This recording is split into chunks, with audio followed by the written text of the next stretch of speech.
विद्यार्थी मित्र, प्रवीण अकॅडमी मध्ये आपल्या सर्वांचे मनपूर्वक स्वागत। मी आहे प्राध्यापक गणपत उघडे।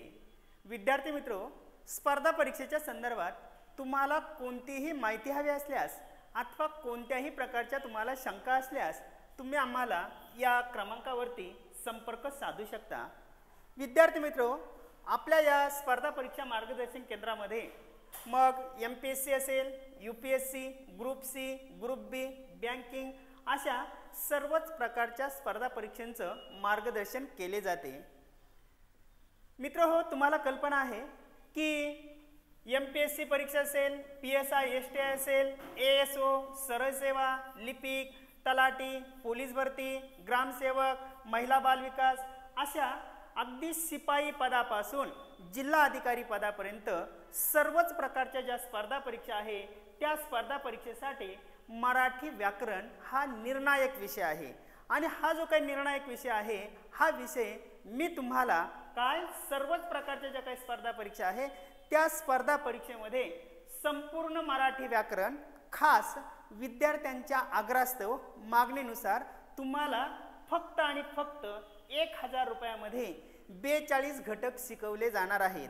सध्याचे जे काही जागतिक संकट वगैरे आहे या जागतिक संकटाचा विचार करून सर्वच विद्यार्थी घर बसल्या स्पर्धा परीक्षेचा अभ्यास वगैरे करतात आणि मग त्यातल्या त्यात मराठी विषय हा निर्णायक असल्या कारणाने तुम्हाला पैकीच्या पैकी गुण मिळवून देण्यासाठी या ठिकाणी आम्ही प्रयत्न करत आहोत। फक्त 1000 रुपयामध्ये तुम्हाला संपूर्ण मराठी व्याकरण शिकवले जाईल।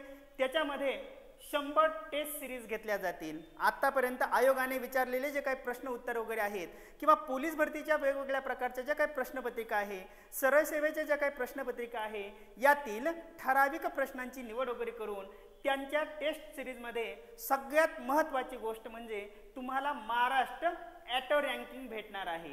कारण बरेच विद्यार्थी वेगवेगळ्या विषयांचा अभ्यास करतात। आता तुम्ही मराठीचा अभ्यास करतात, पण मराठीचा अभ्यास करत असताना मराठी व्याकरणामध्ये तुम्ही कोणत्या घटकाला कमी गुण आहेत, कोणत्या घटकाला तुमचे जास्त गुण आहेत, महाराष्ट्रामध्ये तुमच्या पुढे किती विद्यार्थी आहेत, इत्थंभूत संपूर्ण माहिती तुम्हाला घर बसल्या तुमच्या मोबाईलवरती भेटणार आहे। भरपूर प्रश्न प्रकारांचा आपण सराव घेणार आहोत। आतापर्यंत 2013 पासून 2019 पर्यंत आयोगाने जे काही प्रश्न विचारलेले आहे त्या सर्वच प्रश्नांची या ठिकाणी आपण चर्चा करणार आहोत, त्याचे अनालिसिस करणार आहोत। या प्रश्नाचे उत्तर हेच का, तेच का, बरोबर कोणते आहेत, चुकीचे कोणते आहेत, कोणत्या घटकावरून ती घेतलेली आहेत, परीक्षेच्या दृष्टिकोनातून कोणता प्रश्न येऊ शकतो, अशी इत्थंभूत आपण चर्चा करणार आहोत। आणि याचा कालावधी आहे फक्त 4 महिन्यांचा आहे। किती महिन्यांचा? 4 महिन्यांचा। मित्र हो, माझा या स्पर्धा परीक्षा शैक्षणिक क्षेत्रातील 30 वर्षांचा अनुभव आहे। मी 12 वर्ष हायस्कूल टीचर होतो, 3 वर्ष ज्युनियर कॉलेज, 7 वर्ष सिनियर कॉलेज आणि 2011 पासून तर आत्तापर्यंत म्हणजे MPSC असेल, UPSC असेल, त्याचबरोबर सरळ सेवा परीक्षा असेल, पोलीस भरती असेल, सर्व स्पर्धा परीक्षेला मी मराठी व्याकरण शिकवत असतो। थोड्याच दिवसात मार्केटमध्ये मराठी व्याकरण आणि लेखन हे माझं स्वतःचं पुस्तक देखील येत आहे। तर अशा पद्धतीने फक्त आणि फक्त 1000 रुपयामध्ये काय करणार आहे, ऑनलाईन क्लासमध्ये हे संपूर्ण मराठी व्याकरण योग्य पद्धतीने तुम्हाला सर्वसामान्य विद्यार्थ्याला समजेल, मुखपाठ होईल या पद्धतीने शिकवलं जाणार आहे। आणि म्हणून जास्तीत जास्त विद्यार्थ्यांनी या आमच्या टेस्ट सिरीजचा आणि या संपूर्ण मराठी व्याकरणाचा लाभ वगैरे घ्यावा अशी आपल्याला विनंती आहे। मित्र हो, आज आपण पाहणार आहोत मराठी भाषेतील प्रयोग या घटकाचा आपण विचार करणार आहोत। तुमची राज्यसेवेची प्रश्नपत्रिका असेल, PSI STI असेल, सरळ सेवा असेल, पोलीस भरती असेल, कोणत्याही प्रश्नपत्रिकेमध्ये कमीत कमी 2 गुणांसाठी या घटकावरती प्रश्न विचारले जातात। आता काय प्रश्न विचारले जातात तर पहा, यापूर्वी हे प्रश्न परीक्षेला विचारलेले आहे। प्रयोगावरील प्रश्न, प्रश्न पहिला आहे, पारिजातकाची कल्पना करणारा कवी मोठा कल्पक असला पाहिजे। पारिजातकाची कल्पना करणारा कवी मोठा कल्पक असला पाहिजे अशा प्रकारचं तुम्हाला परीक्षेला वाक्य दिलं जाईल आणि कंसात विचारलं जाईल वाक्याचा प्रयोग ओळखा। तुम्हाला हे 4 पर्याय दिलेले आहेत। कर्तरी प्रयोग आहे, कर्मणी प्रयोग आहे, भावे प्रयोग आहे की मिश्र प्रयोग आहे। मग मित्र हो, तुम्हाला योग्य उत्तराची निवड करण्यासाठी सर्वात पहिल्यांदा माहित पाहिजे प्रयोग म्हणजे काय. कर्तरी प्रयोग कशाला म्हणतात, कर्मणी प्रयोग कशाला म्हणतात, भावे प्रयोग कशाला म्हणतात, मिश्र प्रयोगाची लक्षणं कोणती आहे, या सर्व गोष्टी तुम्हाला माहीत असणं गरजेचं आहे. हा प्रश्न राज्यसेवा मुख्य परीक्षेला विचारलेला होता. दुसरा प्रश्न पहा, कोलंबसाने गलबतास इकडून तिकडे हाकलले. PSI STI ASOच्या मुख्य परीक्षेचा प्रश्न आहे. कोलंबसाने गलबतास इकडून तिकडे हाकलले, वाक्याचा प्रयोग ओळखा. कर्तरी प्रयोग आहे, कर्मणी प्रयोग आहे, भावे प्रयोग आहे की मिश्र प्रयोग आहे. तिसरा प्रश्न पहा, तू गोष्ट सांगितलीस, वाक्याचा प्रयोग ओळखा. कर्म कर्तुकर्म संकर प्रयोग, कर्मभाव संकर प्रयोग, कर्तुभाव संकर प्रयोग यापैकी नाही. मित्र हो, मग पहिल्या प्रश्नाचं उत्तर आहे कर्तरी प्रयोग. पहिल्या प्रश्नाचं उत्तर काय आहे, कर्तरी प्रयोग. दुसऱ्या प्रश्नाचं उत्तर आहे भावे प्रयोग आणि तिसऱ्या प्रश्नाचं उत्तर आहे कर्तुकर्म संकर प्रयोग. आता मग पहिल्या प्रश्नाचं उत्तर कर्तरीच का, दुसऱ्या प्रश्नाचं उत्तर भावेच का, तिसऱ्या प्रश्नाचं उत्तर कर्तुकर्मच का.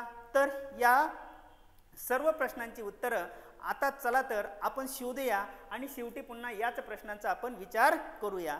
म्हणजे सगळ्यात पहिल्यांदा तुम्हाला माहित पाहिजे प्रयोग म्हणजे काय, प्रयोगाचे मुख्य 3 प्रकार कोणते, कर्तरी प्रयोगाचे मुख्य 2 प्रकार कोणते, कर्मणी प्रयोगाचे 5 प्रकार कोणते, त्याचबरोबर भावे प्रयोगाचे 2 प्रकार कोणते आणि मिश्र प्रयोगाचे 3 प्रकार कोणते. 5 आणि 2 7, 8 9 10 11 आणि 12 म्हणजे हे 12 प्रकार आणि प्रयोगाची व्याख्या तुम्हाला माहीत असणं गरजेचं आहे.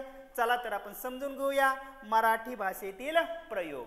आता प्रयोगाचा विचार करत असताना या ठिकाणी उदाहरण दिलेलं आहे पहा. सचिन क्रिकेट खेळतो, जयने ग्रंथ वाचला, रामाने रावणास मारले. आपल्याला प्रयोग म्हणजे काय हे समजून घ्यायचं आहे.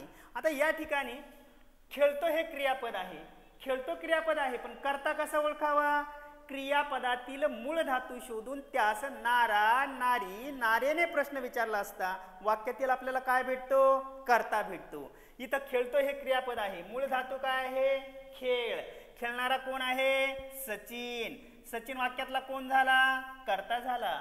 इथं जयने ग्रंथ वाचला, क्रियापद काय आहे, वाचला, मूळ धातू काय आहे, वाच, वाचणारा कोण आहे, जय, जय कोण झाला वाक्यातला, कर्ता झाला.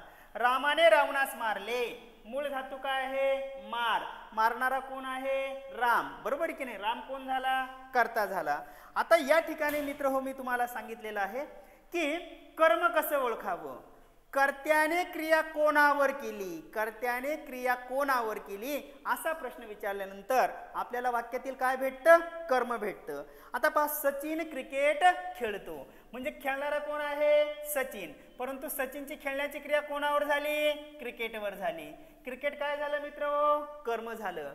जयची वाचण्याची क्रिया कोणावर झाली, ग्रंथावर झाली, ग्रंथ काय झालं, कर्म झालं. त्यानंतर रामची मारण्याची क्रिया कोणावर घडली, रावणावर, रावण काय झालं, कर्म झालं. आणि कर्त्याची आणि कर्माची क्रिया काय सांगितलं पहा, कर्त्याची आणि कर्माची क्रिया ज्याने पूर्ण केली त्याला काय म्हटलं जातं, क्रियापद म्हटलं जातं. आता वाक्याची रचना पहा कशी झाली, कर्ता कर्म क्रियापद, वाक्याची रचना कशी झाली, कर्ता कर्म क्रियापद. आता पहा, सचिन क्रिकेट खेळतो बरं का, खेळतो. इथं पहा, मिताली, मिताली क्रिकेट खेळते, मिताली क्रिकेट खेळते आणि मुले, मुले क्रिकेट खेळतात, मुले क्रिकेट खेळतात. आता इथं लिंग वचन पुरुषाचा जर विचार वगैरे केला, कशाचा, लिंग वचन पुरुषाचा जर विचार केला, लिंग, त्याच्यानंतर वचन आणि त्यानंतर पुरुष. सचिनचं लिंग कोणतं आहे, तो सचिन पुल्लिंग, ती मिताली स्त्रीलिंग आणि ते मुले नपुंसक लिंग, बरोबर आहे की नाही. आता पहा, यांचं सचिन लिंग समजलं आपल्याला, हे काय आहे, एक वचन, एक वचन, हे काय आहे, अनेक वचन. पुरुष कोणता आहे, तो सचिन, ती मिताली आणि ते मुले तृतीय पुरुष. म्हणजे मित्र तुमच्या लक्षात येईल की या पहिल्या वाक्यामध्ये सचिन असेल तर खेळतो, मिताली असेल तर खेळते आणि मुले असेल तर खेळतात, खेळतो खेळते खेळतात. पण कशानुसार बदललं, कर्त्याच्या लिंग वचन पुरुषानुसार. कशानुसार बदललं, कर्त्याच्या लिंग वचन पुरुषानुसार बदललेलं आहे. आता या ठिकाणी दुसरं उदाहरण पहा, जयने ग्रंथ वाचला. जयची क्रिया कोणावर घडली? ग्रंथावर. ग्रंथ हा काय झालं? ग्रंथ हे काय झालं? कर्म झालं. जयने, आता इथं पहा बरं का, जयने पोथी वाचली. जयने पुस्तक वाचले. आता पहा, ग्रंथ असेल तर वाचला, पोथी असेल तर वाचली आणि पुस्तक असेल तर वाचले. मग अशी कर्त्यानुसार क्रियापद बदलत होतं. आता कशानुसार बदललंय? आता कर्मानुसार क्रियापद बदललंय. कशानुसार बदललंय? कर्मानुसार. तिसरं उदाहरण पहा. रामाने रावणास मारले. मारणारा कोण आहे? राम. आणि कोणाला मारतोय? रावणाला. राम काय झाला? कर्ता. रावण काय झालं? कर्म. आपण कर्ता बदलून पाहू. रामाऐवजी सीता घ्या. सीतेने रावणास मारले. मुलांनी रावणास मारले. मारलेमध्ये काही फरक आहे का? नाही. कर्ता बदल. आता कर्म बदलू. रामाने बैलाला मारले. रामाने वाघाला मारले. मारलेमध्ये काही फरक आहे का? नाही. म्हणजे मित्र, आता तुमच्या लक्षात येईल की या ठिकाणी कर्त्यानुसार क्रियापद बदलत होतं. कशानुसार क्रियापद बदलत होतं? कर्त्यानुसार. या ठिकाणी कशानुसार क्रियापद बदललं? कर्मानुसार बदललं. इथं मात्र कर्त्यानुसारही क्रियापद बदललेले नसून कर्मानुसारही बदललेले नसून हे जे क्रियापद आहे हे क्रियापद आहे तसंच कसं आहे? स्वतंत्र आहे. आहे तसंच स्वतंत्र आहे. आणि म्हणून मित्र हो, प्रयोगाची व्याख्या आता आपल्या लक्षात येईल. पहा काय व्याख्या आहे पहा. वाक्यात कर्ता कर्म, वाक्यात कर्ता कर्म व क्रियापद यांचा लिंग, वचन आणि पुरुषानुसार एकमेकांशी जो परस्पर संबंध असतो त्या परस्पर संबंधाला मराठीमध्ये प्रयोग असे म्हणतात. नीट व्याख्या लक्षात घ्या. वाक्यामध्ये कर्त्याच्या व कर्माच्या लिंग, वचन, पुरुषानुसार एकमेकांशी जो परस्पर संबंध असतो त्या परस्पर संबंधाला मराठीमध्ये प्रयोग असे म्हणतात. किंवा कर्त्याची व कर्माची, परत एकदा दुसरी व्याख्या पहा. कर्त्याची व कर्माची लिंग, वचन, पुरुषानुसार क्रियापदाशी जी ठेवण असते त्या ठेवणीलाच मराठीमध्ये प्रयोग असे म्हणतात. व्याख्या नीट लक्षात आली. वाक्यामध्ये कर्ता कर्म व क्रियापद यांचा लिंग, वचन, पुरुषानुसार एकमेकांशी जो परस्पर संबंध असतो त्या परस्पर संबंधाला मराठीमध्ये प्रयोग असे म्हणतात. किंवा कर्त्याची व कर्माची क्रियापदाशी जी ठेवण असते त्या ठेवणीलाच मराठीमध्ये प्रयोग असे म्हणतात. मग ही ठेवण काय? ही ठेवण कशा प्रकारची आहे? कशा प्रकारची आहे? कशा प्रकारची आहे यानुसार प्रयोगाचे मुख्य किती प्रकार पडतात? 3 प्रकार पडतात. आपण मुद्द्यावरती आलोय पहा. वाक्यामध्ये कर्त्याची व कर्माची लिंग, वचन, पुरुषानुसार क्रियापदाची ठेवण कशा प्रकारची आहे यानुसार प्रयोगाचे मुख्य किती प्रकार पडतात? 3 प्रकार. एक कर्तरी प्रयोग, दुसरा कर्मणी प्रयोग, तिसरा भावे प्रयोग. मराठी व्याकरण अतिशय सोपं आहे. अतिशय सोपं आहे. ज्यावेळेस हा घटक शिकून संपलेला असेल त्यावेळेस सर्वांना सगळ्याच प्रश्नांची उत्तरं आलेली असतील. पहा, अतिशय सोपं आहे. अगोदर आपण समजून घेऊया. पहिल्यांदा समजून घेतोय आपण कर्तरी प्रयोग. प्रयोगाचे मुख्य प्रकार 3. एक कर्तरी प्रयोग, दुसरा कर्मणी प्रयोग, तिसरा भावे प्रयोग. चला तर आपण एक एक भाग समजून घेणार आहोत. पहिला प्रयोग आपण पाहतोय तो आहे कर्तरी प्रयोग. कर्तरी प्रयोगाचा विचार करत असताना उदाहरण दिलेलं आहे पहा. सचिन क्रिकेट खेळतो, मिताली क्रिकेट खेळते आणि मुले क्रिकेट खेळतात. मूळ धातू काय आहे? खेळ. खेळणारा कोण आहे? सचिन. खेळणारा कोण आहे? सचिन. सचिन वाक्यातला कोण झाला हो? सचिन वाक्यातला कर्ता झाला. त्याच्यानंतर खेळणारी कोण आहे? मिताली. त्याच्यानंतर खेळणारे कोण आहेत? मुले. म्हणजे सचिन, मिताली, मुले हे वाक्यातले कोण झाले? कर्ते वगैरे झाले. या तिघांची खेळण्याची क्रिया कोणावर घडली? क्रिकेटवर घडली. क्रिकेट काय झालं? कर्म झालं. आणि कर्त्याची आणि कर्माची क्रिया कोणी पूर्ण केली? क्रियापदाने पूर्ण केली. वाक्याची रचना पहा कशी. कर्ता कर्म क्रियापद. आता लिंग, वचन, पुरुषाचा विचार करायचा आहे. सचिनचे लिंग पुल्लिंग, मितालीचं स्त्रीलिंग, मुलांचं नपुंसकलिंग. वचन पहा. वचन कसं आहे? लिंगाचा विचार केला आपण, लिंगाचा. त्यानंतर वचनाचा विचार करू. वचन पहा.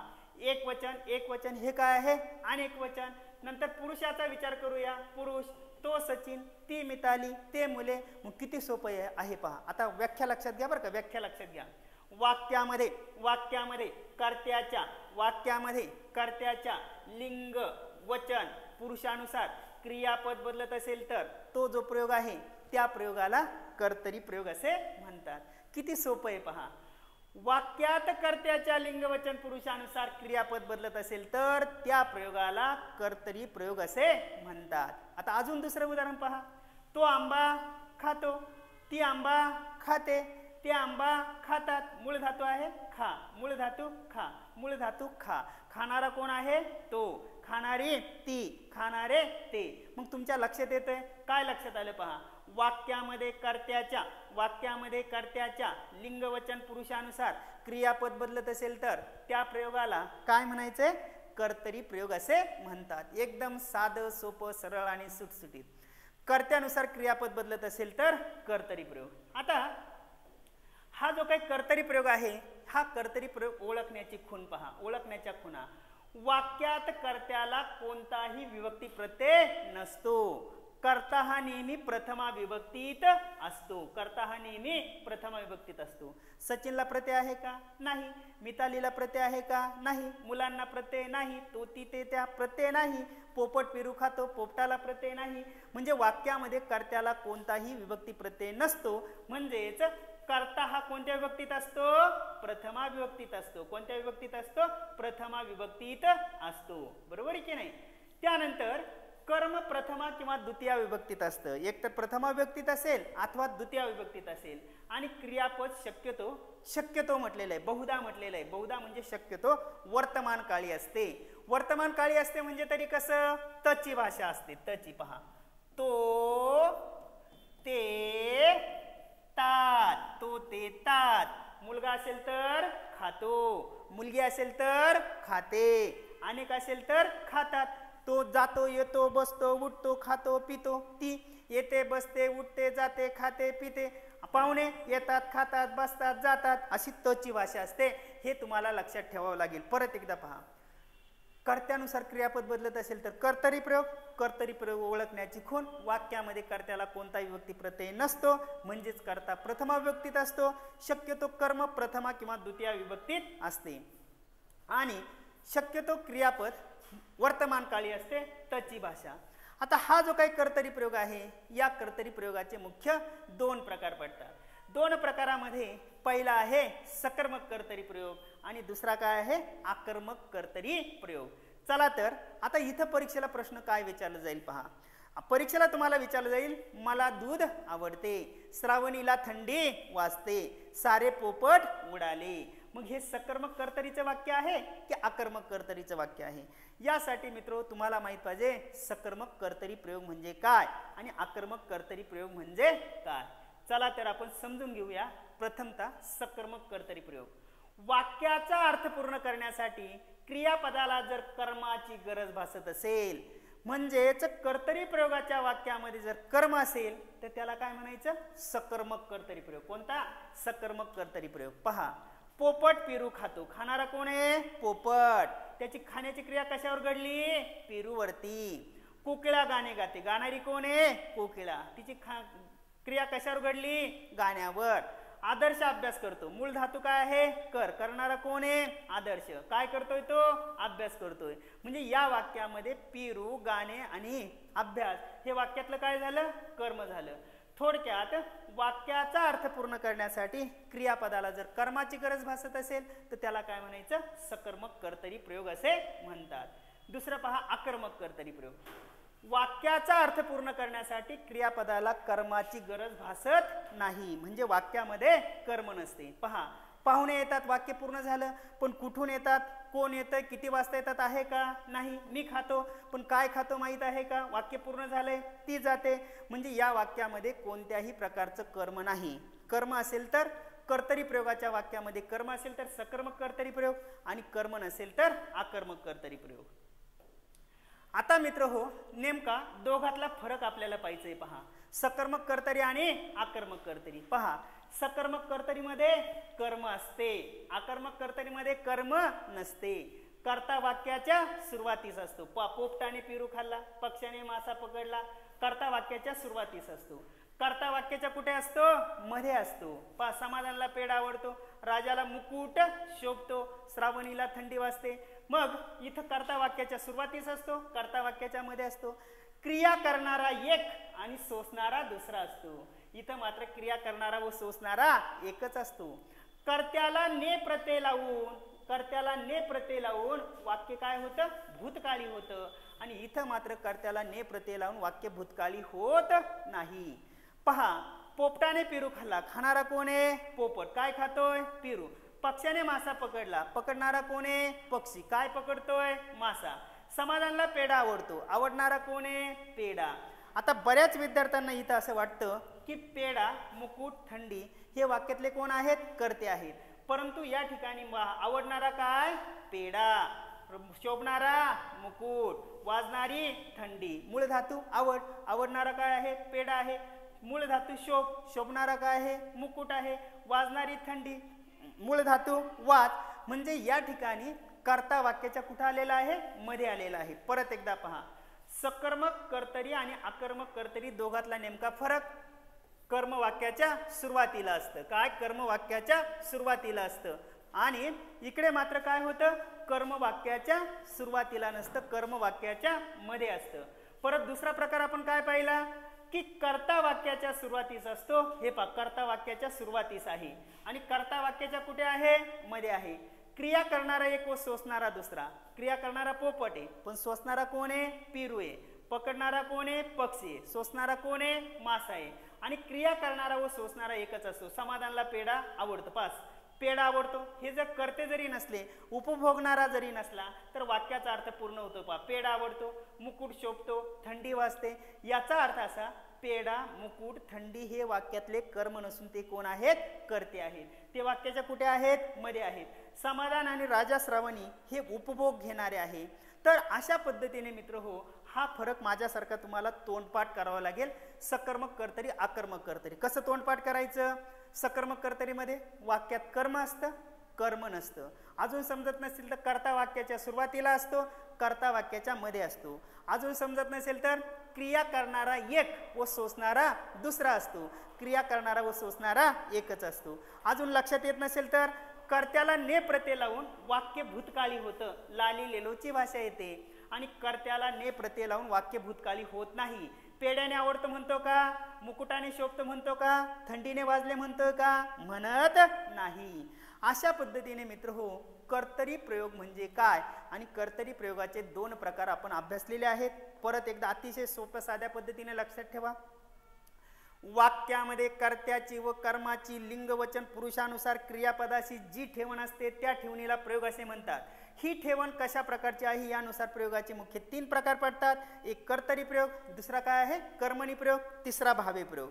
कर्त्यानुसार क्रियापद बदलत असेल तर कर्तरी प्रयोग. ओळखण्याची खूण, कर्त्याला कोणताही विभक्ती प्रत्यय नसतो. कर्तरीचे 2 प्रकार पडतात. एक सकर्मक कर्तरी आणि दुसरा काय आहे? अकर्मक कर्तरी. ओळखण्याच्या खुणा सांगितल्या. सकर्मक कर्तरीमध्ये कर्म असतं, अकर्मक कर्तरीमध्ये कर्म नसतं. कर्ता वाक्याच्या सुरुवातीला असतो, कर्ता वाक्याच्या मध्ये असतो. क्रिया करणारा व सोसणारा एकच असतो. क्रिया करणारा व सोसणारा या ठिकाणी क्रिया करणारा एक व सोसणारा दुसरा असतो. क्रिया करणारा व सोसणारा एकच असतो. अजूनही लक्षात येत नसेल तर कर्त्याला ने प्रत्यय लावून वाक्य भूतकाळी होतं. इकडे मात्र कर्त्याला ने प्रत्यय लावून वाक्य भूतकाळी होत नाही. मित्र हो, अगदी बारकाईने मी नेहमी सांगत असतो, ध्येयाचा ध्यास असला म्हणजे श्रमाचा त्रास कधीच वाटत नाही. थेंबे थेंबे तळे साचे. दर दिवशी थोडा थोडा अभ्यास तुमचा झालाच पाहिजे. अशा पद्धतीने मित्र हो, आज आपण प्रयोगाला सुरुवात केली. पहिल्या भागामध्ये कर्तरी प्रयोग म्हणजे काय, कर्तरी प्रयोगाचे 2 प्रकार कोणते, त्याच्या ओळखण्याच्या खुणा आपण अभ्यासलेल्या आहेत. त्यानंतर पुढील भागामध्ये प्रयोग भाग 2 मध्ये आपण कर्मणी प्रयोग म्हणजे काय आणि कर्मणी प्रयोगाचे जे काही 5 प्रकार आहे त्याचा अभ्यास करणार आहोत. काही शंका असल्यास तुम्ही कमेंटमध्ये विचारा, त्याचबरोबर व्हॉट्सअपवरती विचारा अथवा तुम्ही फोनवरती देखील विचारू शकता. धन्यवाद मित्र हो. थँक्यू.